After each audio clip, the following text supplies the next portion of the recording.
po ay dadako sa pag-aaral po natin ng salita ng mahal na Panginoon. Tumayo po tayo, mga minamahal, ang buong pagkakataon pinagkakaloob na po natin sa mangaral ng mahal na Panginoon, ating beloved ordained preacher, beloved Brother Fred De Asis.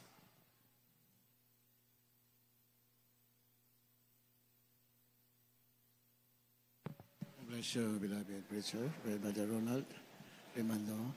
Tayo manalangin na mahal. Hallelujah. Hallelujah. Praise the Lord. Hallelujah. Praise the Lord. Maraming salamat, mahal na Jesus, yung matamis ba na presensya, yung pinadama sa amin sa araw nito. Maraming salamat, mahal na Jesus, sa paglangis nyo sa mga pag-awitan, sa mga patotoo, sa mga awitin ng Children's Choir, Adults Choir, Youth Choir, higit sa lahat sa awitin ng Jesus Finest Generation Choir, mga tugtugan instrumentalists, sa pagbibigay. Salamat po sa mga anak na matatapat. Sa pag-aaral ng salita, mahal na ko magpala, sa ganakil akong magawa o masalamat ko sa inyo. So nang dalangin namin ginagalang mga pastor. Bless the children once again, Lord, through your word. Aking sinasaway lahat ka ng kaaway. I binding of Satan in the name of Jesus. Timon sa panbilipan daw, sa lupusing spirit. I command you in Jesus' name. Kasal, kasal. Right now in the name of Jesus. In the name of Jesus. Amen and amen. Hallelujah. Praise the Lord. The highest praise, glory, honor, and power be unto the Lord our God, our Lord Jesus Christ, the only Lord God, the Almighty God. I'd like to give double honor, respect to our beloved pastor, evangelist, Wilde Estrada Almeida, the end time prophet, our loving God. And we always remember and cherish the blessed memories of our beloved assistant pastor, Lina C. Almeida, our beloved Mama Dear, sa kanyang mga beloved children. Ay nabati ko rin po lahat. Nabati ko rin ang isa sa mga apo natin mga pastor. One of the children, our beloved Mr. Paul, beloved Ted, beloved Paul Almeida, beloved Siren, sama po natin.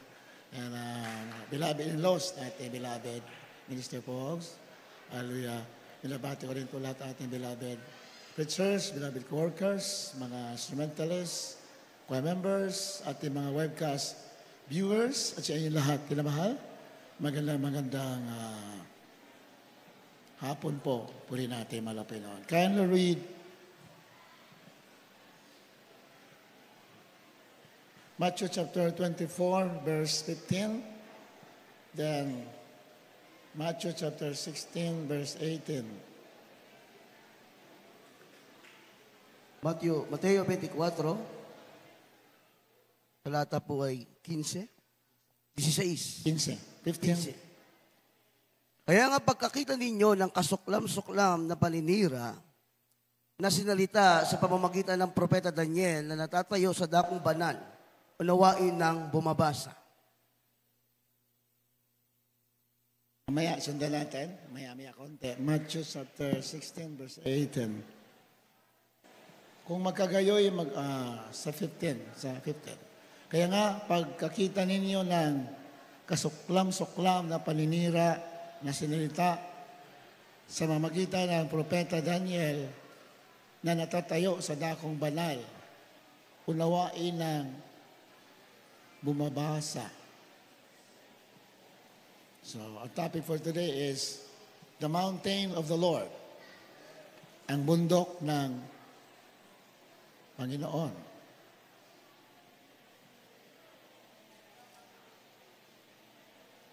Sabi sa 16, ako lang pumabasa. Ano sabi dyan? Kung magkagayoy, magsitakas sa mga bundok ang nangasa Judea. Kailan daw magsisitakas sa mga bundok yung mga nasa Judea? Ang sagot nandiyan sa 15. Kung pakibilis yung paglipat sa talata. Kailan magsitakas sa bundok? Yung mga nasa Judea. Yun po kung nakita na yung kasuklang-suklang na paninira na sinalita sa magitan ng Propeta Daniel na natatayo sa dakong banal. Unawain ng bumabasa. Kailangan unawain kasi masyado po itong masyadong controversial. Pakiayos yung sound natin na mahal, parang masyadong hindi maintindihan. Unawain daw ng mabasa. Kasi nga controversial itong talata na yan. Yung pag nakita na yung kasuklang-suklang na paninira na sinilita ni Propeta Daniel, kailangan daw magsitakas na mula sa Judea papuntang bundok. Yun ang kaya sinabi dyan, unawain daw na bumabasa. Bakit kailangan unawain? Kasi masyadong mahiwaga. Yung tinutukoy dyan na kasuklang-suklang na paninira. Ngayon, noong unang panahon, yung nakaraang templo, kasi wala nang templo sa Israel ngayon, yung literal na templo. Wala na po. Wala nang second temple. May unang templo sa Israel, kalawang templo, at mayroong ikatlong templo. Ngayon, wala na pong templo ngayon.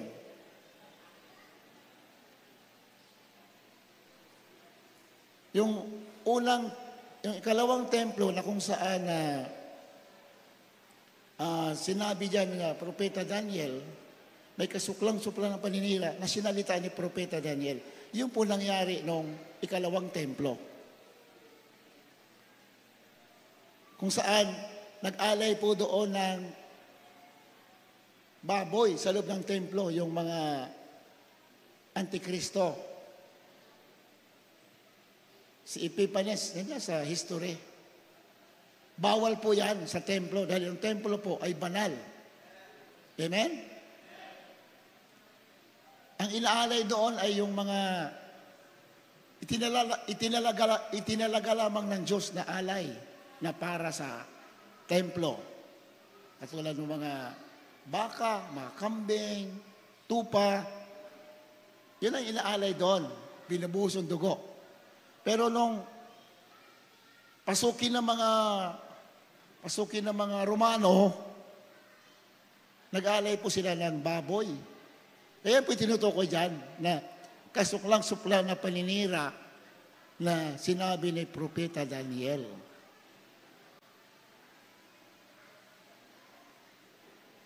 Kaya unawain daw mababasa. Kasi tapos na yon. That was happened in the second temple hundreds of years ago. Daang taon na nakalipas. Nung mag-alay ng baboy doon, si Antiochus Epiphanes III.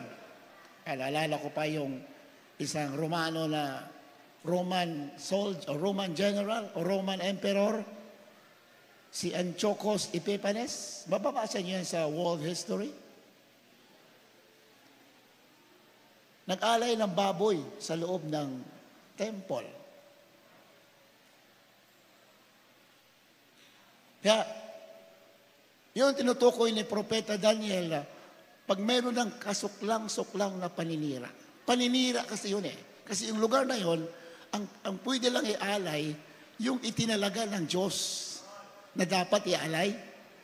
Amen? Pinili na hayop, yung malilinis na hayop. Yeah? Alam nyo naman yan. Pero dahil may sinabing unawain lang bumabasa, yun po ay anino lamang ng pinaka-final na kasuklang-suklang na paninira. Mayroon pa pong panghuling paninira during the last days, before the rapture. Bago dagitin ng mga banal, mayroon pang kasuklang-suklang na paninira. Kaya sinabi, unawain lumababasa kasi yung unang paninira, hindi pa yon. Mayroon pang huling paninira. Pag nangyari na yan, yun na yung pagdagit ng mga banal. Palakpakan natin, mahal na Panginoon. Amen? Ang tanong, nandito na ba yung huling paninira? Yes, nandito na. Palakpakan natin, mahal na Panginoon. Kaya sabi dyan, sa 15, pag nakita nyo na yung kasuklang sa paninira na sinalita na sa magitan ng propeta Daniel na natatayo sa dakong banal. Unawain mo basa. 16. Balikan po ng 16. Kung magkagayoy, magsitakas sa mga bundok ang nasa Judea. Pag nangyari na raw yan, yung mga nasa Judea, kasi at that time, yung Judea o Judah yun ginawang Judea. Yung nasa Judea, yan po yung syudad. Yan po yung pinaka-sentro na syudad sa Israel nung araw. Yan po pinaka-syudad nung araw. Yung nasa Judea, nasa syudad, ay huwag nang manatili sa syudad pag nandun dyan ang kasuklang-suklang. At sa ating panahon, yung mga nasa syudad, tumakbo na raw sa bundok. Masyadong mahiwaga yan, minamahal. Kaya nga ngayon, marami na mga Christian na sa bundok. Alam niyo, iba't iba mga bansa, marami ng mga Christians nasa mga kuweba na, even in Canada, America, kahit sa ating bansa. Marami kong kakilalang pastor na nasa bundok na sila. Marami silang inaalagaan ng mga hayop. Wala naman masama kung maghanda ka. Kasi sa Biblia kasi, dalawang klase yung bundok. Amen? Dalawang klase yung bundok. May literal na bundok, may spiritual na bundok. Basahin mo na natin yung spiritual na bundok. Dito sa Propeta Isaiah 2:2 at 3. Isaiah 2:2 at 3. At mangyayari sa mga huling araw na ang bundok ng bahay ng Panginoon ay matatatag sa tuktok ng mga bundok at magiging mataas sa mga burol at lahat ng bansa ay nagsisiparoon doon. At maraming bayan ay magsisiyaon at magsasabi, halina kayo at tayo magsiyahon sa bundok ng Panginoon, sa bahay ng Diyos ni Jacob, at tuturuan niya tayo ng kanyang mga daan at tayo magisilakad sa kanyang mga balandas, sapagkat mula sa Sion ay lalabas ang kautusan at ang salita ng Panginoon ay mula sa Jerusalem. Ulitin natin, isa-isahin natin naman para maunawa natin mabuti. At mangyayari sa mga huling araw. Ayan, huling araw. Nasa huling araw na ba tayo? Ilang mahal? Nasa huling araw. Kasi may mga hula sa Biblia na nangyari na, pero ang tawag dyan, dual for fulfillment. Marami kasing hula sa Biblia na dual ang fulfillment. Na-fulfill na noon partial, then the complete fulfillment will be in the last days.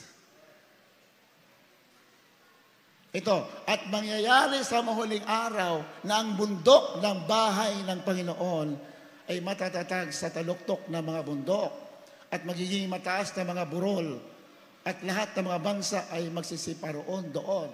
3. At maraming bayan ay magsisiyaon at magsasabi, halina kayo at tayo'y magsiyaon sa bundok ng Panginoon, sa bahay ng Diyos ni Jacob. Ayan. Bundok, metaphorically, bundok, tumutukoy po sa bahay ng Diyos. In our time, sa church. Amen?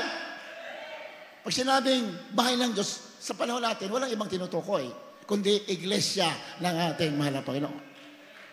Sa bahay ng Diyos ni Jacob, at tuturuan niya tayo ng kanyang mga daan at parang napuputol yung mga talata.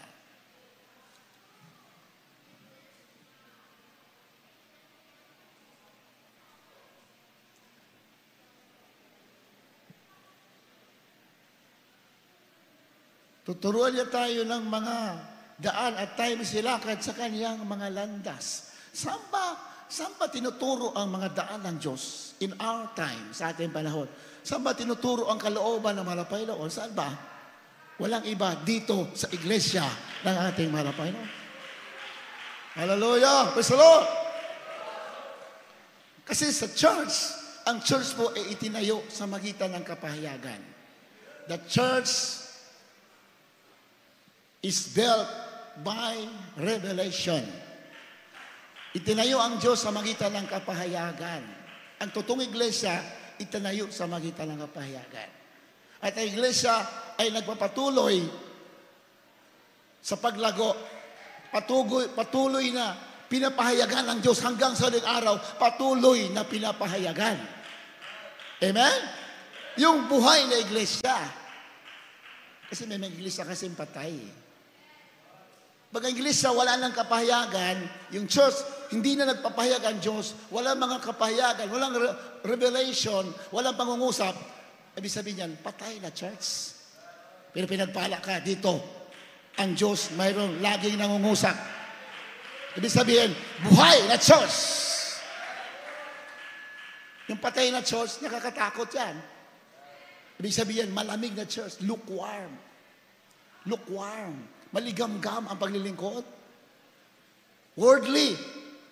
Nagmamahal sa mga bagay sa mundo. Pero yung spiritual na church, walang ibang iniibig ang Diyos lamang. Hallelujah! Praise the Lord!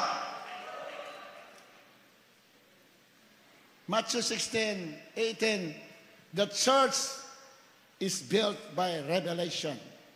Itinayo sa magitan ng kapahayagan. Mateo 16:18, at sinasabi ko naman sa iyo na ikaw ay Pedro, at sa ibabaw ng batong ito ay tatayo ko ang aking iglesia, at ang mga pintuan ng Hades ay hindi magsisipanaig laban sa kanya. Amen. Malapay natin, malapay na. Amen. Bakit sinabi natin na ang iglesia ay tinayo sa magitan ng kapahayagan? Kung basahin mo lahat yan, ang sabi nga sa 17, ang sabi sa 17, bago 18, ng Mateo 16. At sumagot si Jesus at sa kanya sinabi, mapalad ka, Simon Bar-Jonas, sapagkat hindi ipinahayag sa iyo ito ng laman at ng dugo, kundi ng aking Ama na sa langit. That is revelation. Hindi tao nagpahayag kay Pedro na nakilala niya sino yung kaharap niya. Ang ating malapino, Jesus bilang tao, yung kaharap niya, nagtanong ang malapino, saan kayo mga alagad? Di ba? Yan, istorya dyan. Sino ako? Sino ang sabi ng mga tao kung sino ako? Sabi ng malapilon. Anong sabi ng ibang alagad? Ikaw daw isa sa mga propeta. Ikaw daw si Juan Bautista. Ikaw daw si Jeremias. Sabi ng malapilon, ikaw Pedro, tingin mo sino ako? Di ba? Yan ang tanong dyan. Anong sagot ni Pedro? Sa 16. Anong sagot ni Pedro?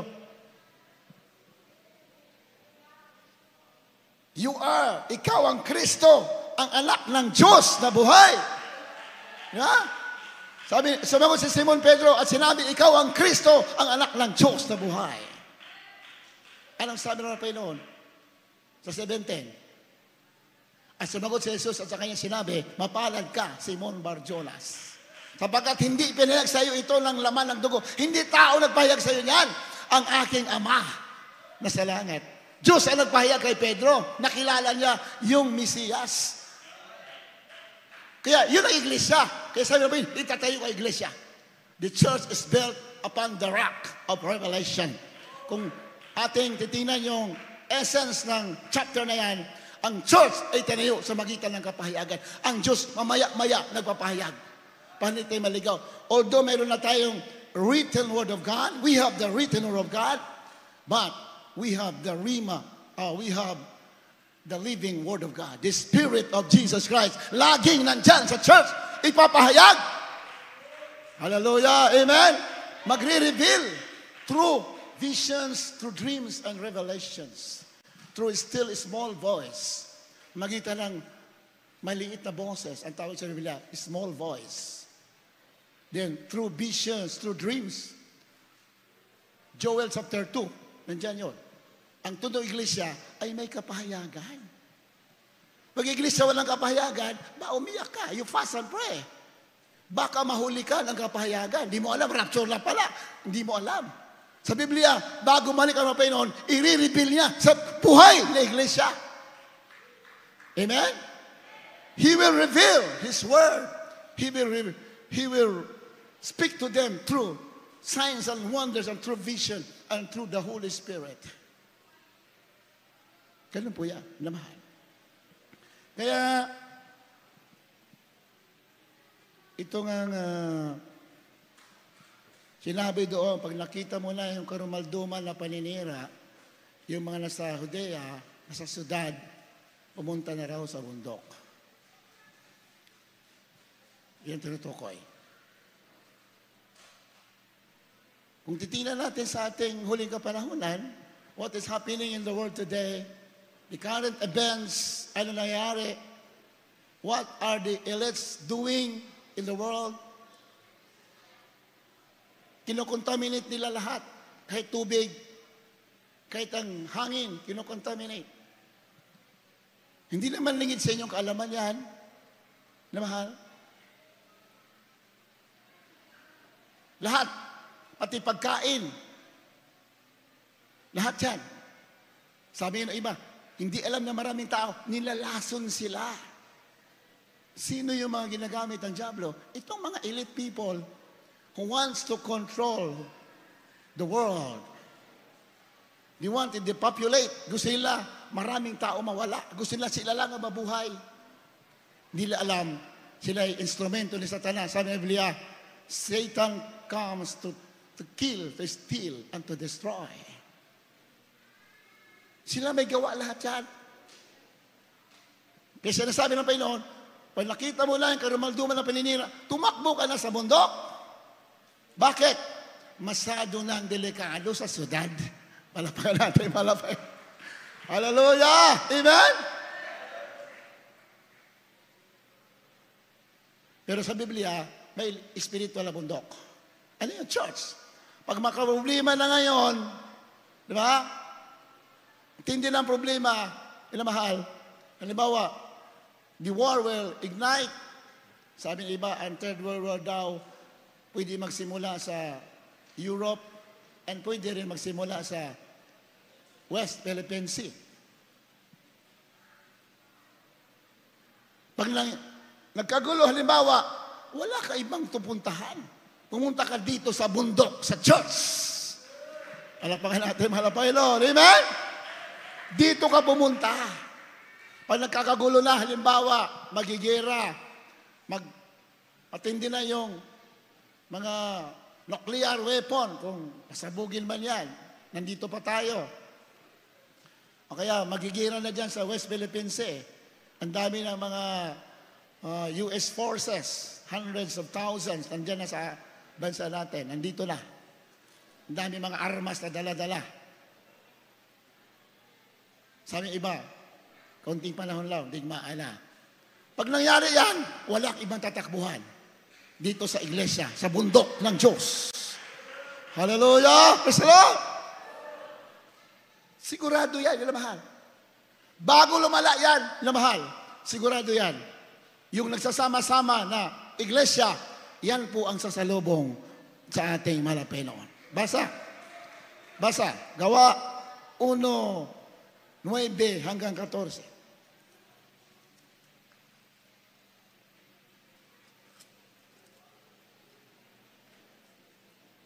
Ayon po sa aklat ng mga gawa, 1:9 hanggang 14. At pagkasabi niya ng mga bagay na ito, nang siya'y tinitingnan nila, ay dinala siya sa itaas, at siya'y tinanggap ng isang alapaap at ikinubli sa kanilang mga paningin.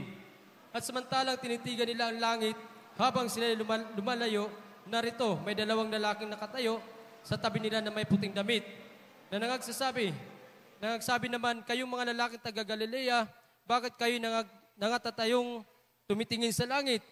Itong si Jesus na tinanggap sa langit mula sa inyo ay pariritong gaya rin rin ng inyong nakitang pagparoon niya sa langit. Okay, hanggang doon lang. Thank you. So, malinaw dyan, minamahal, ang pagbalik ng mga Panginoon, nagkakatipon ang mga Kristiyano. Diba? So, praise the Lord. Nagkakatipon. Yan, isa-isahin natin ulit. At pagkasabi niya ng mga bagay na ito, nang siya'y tinitingnan nila, ay dinala siya sa itaas. At siya'y tinanggap ng isang alapaap at ikinubli sa kanilang mga paningin. Yun po yung pag-akyat na malapit noon nung siya'y nagkatawang tao, nung siya'y namatay, nung siya'y bumangon mag-uli. After 40 days, siya'y umakyat. Nakita nila. Nakita ng mahal na Panginoon, ang mga alagad, yung pag-akyat ng mahal na Panginoon, unti-unti siyang umaangat at tinanggap ng mga alapaap. Yun po yung rapture, yung pag-akyat ng mahal na Panginoon, yun po yung pagpapakita paano ang mga Kristiyano iaangat sa kanyang pagbabalik muli. Nakita nila habang siya'y umaakyat. So pag-rapture po sa atin, makikita din tayo ng mga tao. Amen ba? Ano mahal? Makikita. Sa 10, ang sabi dyan. At samantalang tinititigan nila ang langit habang siya'y lumalayo, narito may dalawang lalaking nangakatayo sa tabi nila na may puting damit. Natuloy. Nangagsabi naman, kayong mga lalaking taga Galilea, bakit kayo'y nakakatayong tumitingin sa langit? Itong si Jesus na tinanggap sa langit mula sa inyo, ay paparitong gaya rin ng inyong nakitang pagpaparoon niya sa langit. Tama? Kung paano sa umakyat, makikita rin sa paano sa ibababa. Malakpakan natin malapoy, no? Amen? Kailangan ipaliwanag natin mabuti yan. Kasi dalawang mukha kasi yung pagbabalik ng malapay noon. Yung tinatabi na rapture o pagdangit ng mga banal, hindi isa makikita. Hindi isa makikita. Yung church, dadagitin lamang sa alapaap. Pero yung pagbaba niya talaga, after the rapture and second coming, yung pagbaba niya sa lupa talaga, para maghari ng 1,000 taon, habang nagigera dito, habang Jerusalem ay nilulusob, habang malapit na matalo ng Jerusalem, ang Israel, siya po'y bababa. Makikita po lahat ng tao. Pati yung mga sundalo makikita, pati yung mga antichrist makikita, at lahat sila tutupukin. Yan po makikita ng mga tao. Yan po tatawag na the climax of the second coming. Yun na talaga yung pagbalik mga Pinoy. Pero ang rapture, yung unang mukha lamang yan ng kayang pagbabalik. Hindi pa sa bababa sa lupa. Ang mga banal, ang church, katulad natin, ay sasalubong lamang sa alapaap. Amen? Yan po yan. Kaya kailangan maintindihan natin. 12. Nang magagayon ay nangagbalik sila sa Jerusalem, buhat sa tinatawag na bundok na mga olibo. Tama, bundok, oh. Doon nga sila pumunta sa bundok, sa olibo, the Mount of Olives, doon nila nakita malapinon na umakyat sa langit. So, ganun din sa atin. Pag rapture, nasa bundok ka talaga. Pag wala ka sa bundok, hindi ka makakasama sa rapture. Diba sa praise the Lord? Amen? Hindi ako may sabi niya, kung ating basahin mabuti, pag wala ka sa bundok, hindi ka makasama sa rapture. Malinaw yan sa Mansulata. Yung iba, nasa bundok na sila. So, pag-aralan natin, bakit sila nasa bundok na? Yung literal na bundok. Wala lang sa syudad, yung ibang mga Christians. Wala lang sa syudad. Nang-imbak sila ng pagkain sa mga bundok. Pwede rin mangyari yun kung gusto na malapay noon. Amen? Pwede rin yun. Pero bago mangyari yun, mangungusap ang Diyos sa iglesia. Kasi ang iglesia ay itinayo sa magitan ng kapahayagan.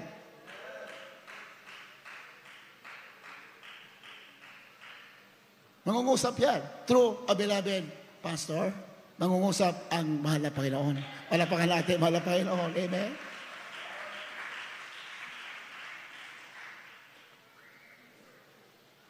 Kaya hintayin natin kung ano yung order sa atin.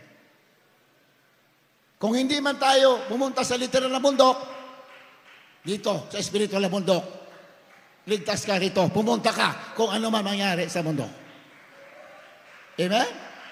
Kasi nga, sila'y nasa bundok. Yung nakita nila malapay noon umakyat, nasa bundok sila, ayan o. Na magagayoy, nagbalik sila sa Jerusalem, buhat sa tinatawag na bundok ng mga olibo. Doon nila nakita malapay umakyat. Nasa bundok sila. At doon na sinabi ng Panginoon, paano sa umakyat, doon sa, ganun din mababalik. Makikita nyo. Saan ba nila makikita? Nasa bundok ka rin. Doon mo nila makita malapay noon, pag nasa bundok ka.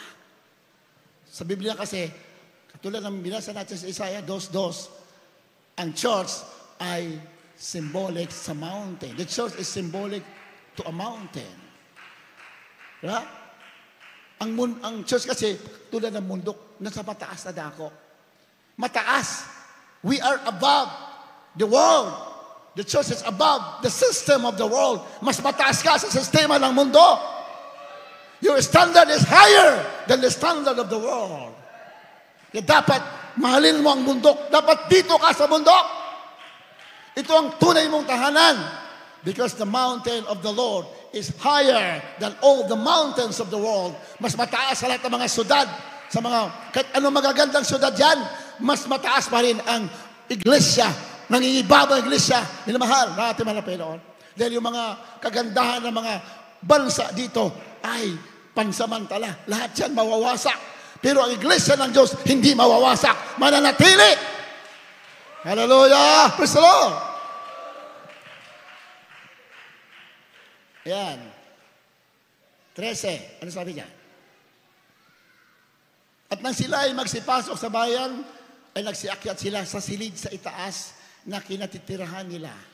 Si Pedro at si Juan, si Santiago at si Andres, si Felipe, si Tomas, ayan mga apostol yan. 14.